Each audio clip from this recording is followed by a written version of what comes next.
A dozen church leaders in Brownsville and in California. Members of Imperial Valley Ministries accused of using homeless people as forced labor. Channel 5's Valerie Gonzalez tracked down the details. She is live in the newsroom with what she found out. 5 people were arrested in Brownsville yesterday and are now facing federal charges. Prosecutors believe they are part of a 12-person network involved in forced labor. The home church is in California, but one side is here in Brownsville. Church leaders focused on drug rehabilitation, but their recruits would be forced to panhandle and give up possessions, including their money.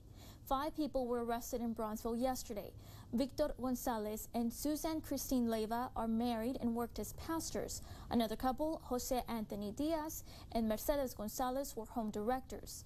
And Jose de Mara Flores was a counselor at a men's ranch. 12 people were arrested in total.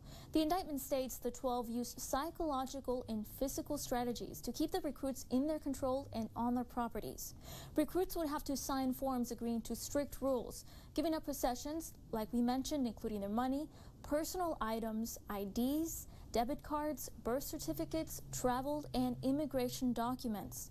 They also signed a form that said they agreed that if any of the above rules were broken, they would be disciplined. At one point, one woman tried to leave, but she was caught.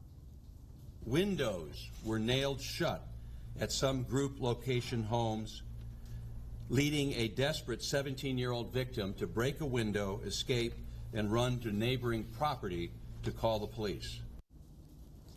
Medical attention was also denied for several, including a woman with a prolapsed uterus and another who was pregnant. One mom was also told that if she would leave, they would take custody of her child. The recruits were forced to panhandle and their proceeds were taken from them. The arrested church members are also facing benefits fraud charges for taking the food stamps from the recruits and using more than they agreed to have spent. Now, the church has more than 30 affiliate restoration churches, including one in Brownsville.